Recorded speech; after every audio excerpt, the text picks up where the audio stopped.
बदन बंजर जमीन की तरह सूखा पड़ा हुआ है। ना आसपास कोई काला बादल है और ना कोई बिजली कड़कती है। तरस गए हैं ये जिस्म पानी की एक बूंद के लिए। कहानी की शुरुआत रेशमा भाभी से शुरू होती है, जो अपनी उमड़ती जवानी को देखकर बड़ी ही उतावली होती जा रही है, क्योंकि इसका पति काम की वजह से बहुत साल से बाहर ही गया है। तब से इसको गपागप करने की बड़ी चाह लगी है, पर ये कुछ भी नहीं कर सकती। इसलिए ये अपने सारे अरमान एक चिट्ठी में समेटने लगती है। इधर इसकी जेठानी शिखा अपने पति समीर के साथ अपनी रात रंगीन करने में लगी है, तो रेशमा भाभी इनका ये वाला सीन देखकर अपना मूड बनाने में लग जाती है कि तभी इसका हाथ दरवाजे में लग जाता है और इनकी आवाज़ के कारण इनका ये कार्यक्रम भी रुक जाता है। अब रेशमा भाभी का पति कब तक नहीं आएगा ये तो बाद में ही पता चलेगा। रेशमा भाभी को गपागप करने की इतनी प्यास लगी है कि इनको नींद ही नहीं आती, तो वो अपने देवर को देखकर उनके साथ रोमांस करने की कोशिश करती है।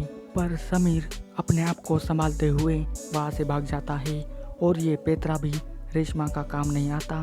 फिर अगले दिन समीर तैयार होकर ये भी कुछ दिनों के लिए बाहर काम करने जाता है, पर इसने अपनी भाभी और पत्नी की देखभाल करने के लिए अपने मामा के बेटे अक्षय को बुलाया है। समीर के जाते ही एंट्री होती है handsome and cute boy Akshay की, जिसे देखते ही रेशमा और शिखा के तन बदन में 420 वोल्ट का करंट दौड़ने लगता है और इसी को देखते हुए देवरानी और जेठानी आपस में झगड़ा करने लगती है कि अक्षय हमारे साथ रहेगा, पर अक्षय कहता है कि आप दोनों साथ में रहिए और मैं अकेला रहूँगा। फिर अक्षय अपनी बॉडी मेंटेन रखने के लिए मस्त एक्सरसाइज करने लगता है।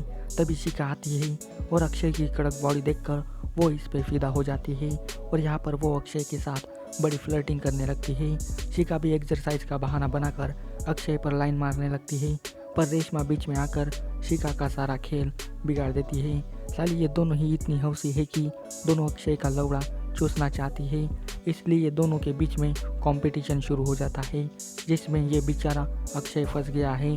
अब अगली बार रेशमा अक्षय के ऊपर लाइन मारने लगती है, पर इस बार भी शिखा वहां आकर रेशमा के गेम को बिगाड़ देती है, जिसके बाद रेशमा की पूरी सटक जाती है। अब कुछ दिनों बाद रेशमा सोच विचार करके मैटर सॉल्व करने के लिए शिखा के पास जाती है और यहाँ पर दोनों की तड़प सेम होती है, तो दोनों अब डिसाइड कर लेती है कि साथ में मिलके अक्षय के साथ टपाटप करेंगे। अब दोनों ये कैसे करेंगे यह भी आगे ही पता चलेगा। अब रेशमा फिर से ट्राई मारने के लिए अक्षय के पास जाती है। यहाँ पर रेशमा अपनी कड़क जवानी अक्षय को दिखाकर उसको पटाने लगती है, पर अक्षय सख्त लोंडा बनकर जरा भी भाव नहीं देता। फिर अपनी शिखा भाभी अक्षय को पटाने लगती है, पर यहाँ भी कुछ नहीं होता, जिसके बाद देवरानी और जेठानी दोनों अब साथ मिलकर अक्षय के पास जाती है और इस बार सच में दोनों का ही काम हो जाता है। और फिर क्या, दोनों को ही बहुत दिनों बाद असली सुख मिल ही जाता है। अब कुछ दिनों बाद रेशमा और शिखा को उन्हीं का उस रात वाला वीडियो कोई भेजता है, जिसके बाद दोनों की गांड पूरी फट जाती है। अब दोनों ही विचार करने लगती है कि इसके पीछे कौन हो सकता है, तो देवर आकर अपनी रकम की बात करता है। साला ये पासा तो उल्टा का पुल्टा हो गया। पॉकेट में अक्षय को दोनों की गांड मारने को भी मिल गई, साथ में उसे अब 10 लाख रुपए भी मिल जाएंगे। पर जेठानी और देवरानी भी कहाँ इतनी आसानी से हार मानने वाली है। दोनों अच्छा मौका देखकर अक्षय का खून कर डालते हैं और सारे सबूतों को मिटा देती है, और इसी के साथ कहानी का अंत भी यहीं पर हो जाता है। ये प्राइम प्ले की अनरिलीज्ड वाली वेब सीरीज में से एक है, जो आपको बहुत ही पसंद आ सकती है। तो जाइए और जल्दी से इस पूरी वेब सीरीज़ को भी देख लीजिए। आपको ये वेब सीरीज़ प्राइम प्ले के ऑफिशियल ऐप पर देखने को मिलेंगी।